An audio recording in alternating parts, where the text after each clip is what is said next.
Yes, welcome in, everyone. It's the fifth week of the full 10 questions, and Tim is carrying a bit of a win streak into this one. So, Tim, welcome you in, mate. How are you this evening? Yeah, very good. Yeah, what am I? 3-1 on the season. So yeah, looking to go 4-1. Yeah, certainly got a better record than the Dallas Cowboys, mate. But we'll gloss over that, and we'll move. We will move. We'll move straight on. And this week's challenger, friend of the show, Jacob, welcome you in, mate. How are you, buddy? Yeah, very good. Thank you. Yourself?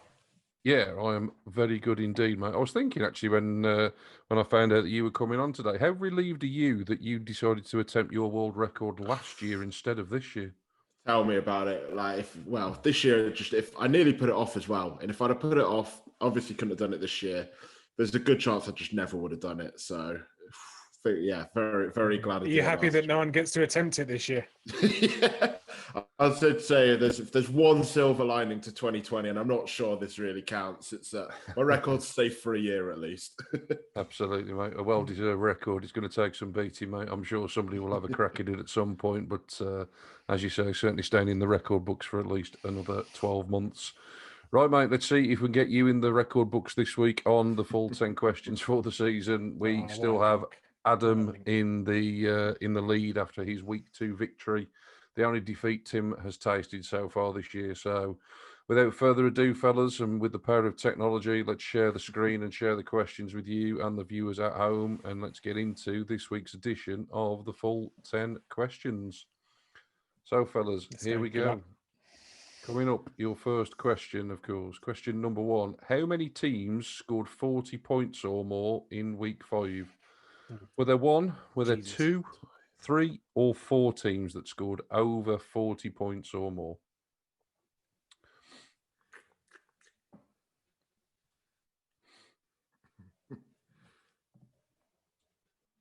Just gave me a really good excuse to put that picture into the quiz this week. That was a beautiful moment for everyone to witness.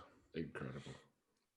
There we go. There was 3 teams that scored 40 or more. The 3 teams were the Vegas Raiders, who obviously put up 40 on the Chiefs, the Tennessee Titans, in that picture there, Derrick Henry, on his way to helping Tennessee get 42 on the board. And the big scorers of the week, of course, Miami, 43 against Jacob's 49ers. Forget about that one. Let's move on, my friend.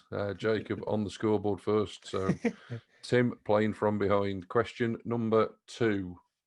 Which player caught the first of Justin Herbert's 4 touchdown passes against the Saints? Was it Hunter Henry? Was it Keenan Allen, Mike Williams, or Justin Jackson? A good day, of course, for Justin Herbert. First player to throw 4 touchdowns in a losing effort on Monday Night Football. But his first one did indeed go to Keenan Allen. Well done, fellas, both getting that one correct. So let's move on to question number 3. And it's a defensive question. Which Cleveland Brown returned a Phillip Rivers pass for a pick-6 interception? Was it Denzel Ward? Was it Sheldrick Redwine, Andrew Sendejo, or Ronnie Harrison? Which Cleveland Brown? I didn't look at interceptions. A Phillip Rivers pass for a pick-6. I've had a guess. I want to say Denzel Ward. See, I slated Sendejo the other day. I haven't got a clue. I haven't got a clue. It wasn't Denzel Ward or Andrew Sendejo. It was Ronnie Harrison stepping in front of a late Phillip Rivers throw back across his body. Sheldrick Redwine actually did get an interception in this one as well, but obviously didn't return it all the way. So, yeah, Ronnie Harrison. So, yeah, Jacob, 3 out of 3. Tim, up against it. Come on, my friend. Yeah, up against it, yeah. Question 4. Which receiver recorded the most receiving yards in week 5? Was it Travis Fulgham, Calvin Ridley, Brandon Cooks, or Darius Slayton? I know that one. Yes, unfortunately, mate, so does Jacob as well. So, this is not looking good. I feel like the chaser. Brandon Cooks, indeed, with 161. Good games for all of these guys. Travis Fulgham, 152. Calvin Ridley, 136. And Darius Slayton, 129. So 4 questions in. Jacob yet to put a foot wrong. The 5th question, as always, fellas, it is a picture question. Picture will reveal itself slowly but surely. Obviously, you get more points the quicker you answer. looking for the full name, Tim, as you found out last week. So I want the first name and the surname Yeah. entered into your keypads. So just want to know, fellas, who is this in this week 5 image?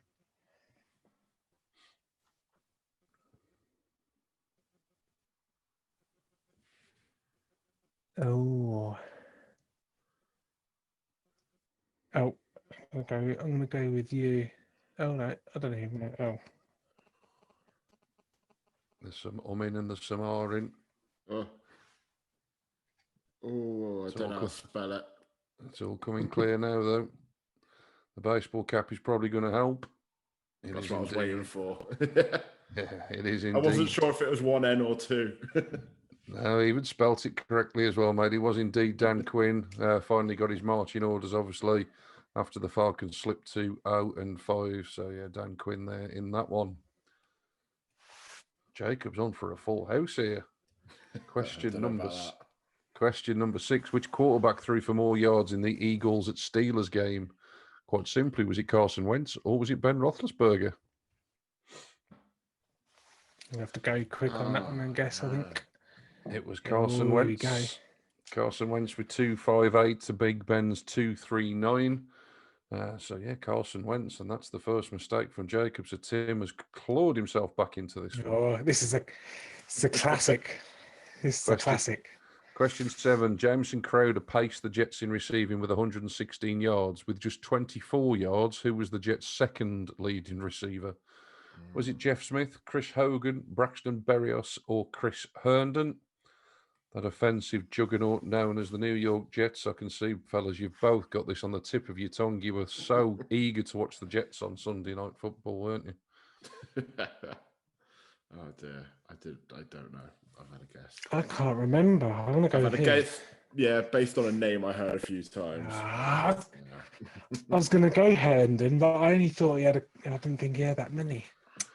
Well, let's be honest, fellas. He only had 24 yards. No, none of these guys had that many. It was a pretty poor showing all around. But he's been in my fantasy team this season. I've been keeping tabs on him all season. I thought he had like 16 yards or something. No, 24 for Herndon off 2 receptions. Jeff Smith went for 3 receptions for 23, so he was close, but 23. Chris Hogan, 3 receptions for 20. And Braxton Berrios, despite a bit of early season promise, laid a big fat goose egg 0-0. Question number 8 then, fellas. Which of these quarterbacks did not throw an interception in week 5? So we have Lamar Jackson, Jared Goff, Russell Wilson, and Tom Brady. One of those 4 didn't throw an interception. Which one was it? Oh, so you've put Jared Goff in there. I think Lamar Jackson. Lamar Jackson only threw for. Lamar Jackson threw for 180, but I can't remember if he had a pick or not. Did he play the Bengals? Yeah, I think he did have a. Yeah, I'm gonna go Jared Goff. Pretty sure Wilson did. It's Brady. There you go. Stumped both of you there. Yeah, Tom Brady, the only one of those. Did he not? No, he was the only one not to throw an interception, and ironically, of course, the only one of those quarterbacks to actually lose the game that he played. So, yeah, there you go.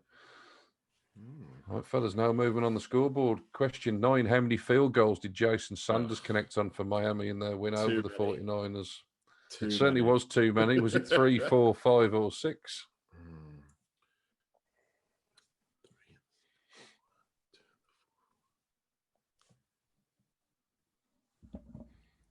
Wasn't deliberate to put this question in, Jacob, I promise you. It wasn't deliberate. 5. It was 5. It was a perfect 5. It was actually a perfect 9 out of 9 if you include all the extra points in a year that many kickers seem to be going left, right, and centre. Good day for Jason Sanders. So yeah, he bagged 5. Right. The scoreboard hasn't come up on the last couple, fellas, but I'm guessing from the reactions there that Tim got that right and Jacob got it wrong. So I'm guessing it's all to play for in the final question. Tension. We don't even know the scores. Hopefully the scoreboard might come up, but just in case it doesn't, we will be moving on to question 10. It has come up indeed, and there we go. Oh no! There we go. That's how close it. That's how close it is. So you could both get this right, and Jacob, you could still win if you get your answer in quicker than Tim. So as it is, it's always the same. Last question. I'm going to give you a scenario, and I want you to put the scenario into the correct order for me. So here we go with this week's question. There were 4 plays from scrimmage that all topped 64 yards this week. Can you put them in order of the longest to the shortest play? So we've got a Mike Gesicki catch against the 49ers. We've got a Miles Sanders run against the Steelers, a Henry Ruggs catch against Kansas City, and a Mike Williams catch against New Orleans. Mixing it up a bit this week, so I've got visions now of Tim coming like with lists prepared of who's got the most rush yards and who's had the most reception. So I thought I'd try and catch him out. I know Sanders and I know Ruggs. I know Mike Williams, but I don't know where Mike Gesicki is. I don't even know what Mike Gesicki caught. Was it a long one? I don't even know. It was certainly over 64 yards, mate. I promise you it's not a trick question. There's your correct order. The Miles Sanders run covered 74 yards. The Henry Ruggs catch covered 72. Yeah.